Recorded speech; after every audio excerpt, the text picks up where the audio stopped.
নমস্কার বন্ধুরা, আজকে শুক্লা রান্নাঘরে অনেক অনেক সবাইকে স্বাগত। আজকে আর একটা নতুন রেসিপি নিয়ে চলে এসেছি। আজকে রেসিপি হলো কলা ভর্তা। এর জন্য আমি একটা কলা নিয়ে নিয়েছি, কলাটাকে কেটে নিচ্ছি। বানানোটা খুবই সোজা, কিন্তু গরম ভাতের সাথে খেতে একদম দুর্দান্ত ফাটাফাটি লাগে। আর কলার মধ্যে প্রচুর পরিমাণে আয়রনও আছে, আরও অনেক কিছুই গুণ আছে, বলে শেষ করা যাবে না। এবারে এই কলাগুলোকে আমি কেটে জলে সিদ্ধ করে নেব। কলাটাকে আগের থেকে ধুয়ে নিয়েছি। এবারে সিদ্ধ করার জন্য আমি কড়াই চাপিয়ে দিয়েছি। কড়াইয়ের মধ্যে কলাটা দিয়ে দিয়েছি, আমি জল দিয়ে দিয়েছি পরিমাণ মতো। তবে খুব বেশি জল দেবো না, এই জলটা শুকাতে হবে, নাহলে জলটা যদি ফেলে দেওয়া হয় সিদ্ধর পর তাহলে কলার কোনো গুণটাই থাকবে না। সাথে যে গুণটা থাকে কলা, জলের সাথে ফেলে দিলে সব বেরিয়ে যাবে। ঢাকা দিয়ে আমি এটাকে সিদ্ধ করে নেবো কলাটাকে। এই কলাগুলো আমার সিদ্ধ হয়ে গেছে, জলটাও কমে গেছে, তবে বেশ কিছুটা জল আছে। এই জলটাকে নেড়ে চেড়ে আমি শুকিয়ে নেব। এই আমার জলটা শুকিয়ে গেছে। এবারে গ্যাসটাকে বন্ধ করে কলাগুলোকে তুলে আমি ঠান্ডা হতে দেবো। গরম অবস্থায় করলে জল জল হয়ে যাবে কলা ভর্তাটা। ফ্যানের নিচে রেখে আমি ঠান্ডা করে নেবো, তারপর কলা ভর্তাটা করবো। আমার কলাগুলো ঠান্ডা হয়ে গেছে। এবার কলার খোসাগুলোকে আমি ছাড়িয়ে নেবো।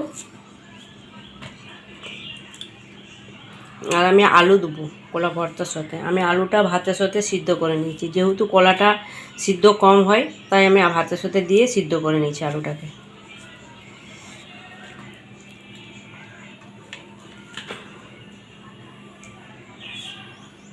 এগুলোকে আমি হাতে করে একটু মেখে নেব। আপনারা মেশার দিয়েও মাখতে পারেন। ভর্তাটা করার জন্য আমি কড়াইটাকে ধুয়ে পরিষ্কার করে চাপিয়ে দিয়েছি। কড়াইটা গরমও হয়ে গেছে। এবার তেল দিয়ে দিচ্ছি। সরষের তেলে করছি, সরষের তেলে ভর্তাটা ভালো লাগে। পরিমাণে তেলটা দিয়ে দিচ্ছি। আর দিয়ে দিচ্ছি কালো জিরে, অল্প পরিমাণে দিয়ে দিচ্ছি জিরে, দিয়ে দিচ্ছি রসুন কুচনো। রসুনটাকে আমি কুচিয়ে নিয়েছি, তবে বাটা দিলে হবে না, বাটা দিলে ভর্তাটা নরম নরম হয়ে যাবে।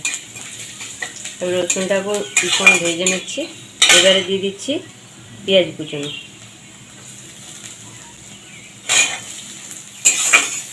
পেঁয়াজটাকে একটু আমি লাল লাল করে ভেজে নেবো, রং ধরা তখন। পেঁয়াজটা আমার বেশ রং ধরে গেছে। এর মধ্যে দিয়ে দিচ্ছি হলুদ। এবারে দিয়ে দিচ্ছি কলা আলুটা মেখে রাখা, মেখে সিদ্ধ করে রাখা। এবার এটাকে দিয়ে বেশ কিছুক্ষণ আমি ভালো করে নাড়াচাড়া করে নেবো। এবারে দিয়ে দিচ্ছি পরিমাণ মতো দিয়ে দিচ্ছি নুন। আর দিয়ে দিচ্ছি ঝালের জন্যে চেরা কাঁচা লঙ্কা কুচনো, একটু কাশ্মীরি লঙ্কা। এইটা অপশনাল, আপনারা চাইলে দিতেও পারেন নাও পারেন, তবে আমি কালারটার জন্য, একটু কালারটা ভালো আসার জন্য দিলাম। আর খুব সামান্য পরিমাণে দিচ্ছি ভাজা মশলা। এর মধ্যে ধনে, জিরে, শুকনো লঙ্কা শুকনো কড়াইয়ে ভেজে আমার গুঁড়ো করা আছে। এবার সব দিয়ে খুব ভালো করে আমি মিশিয়ে নেব।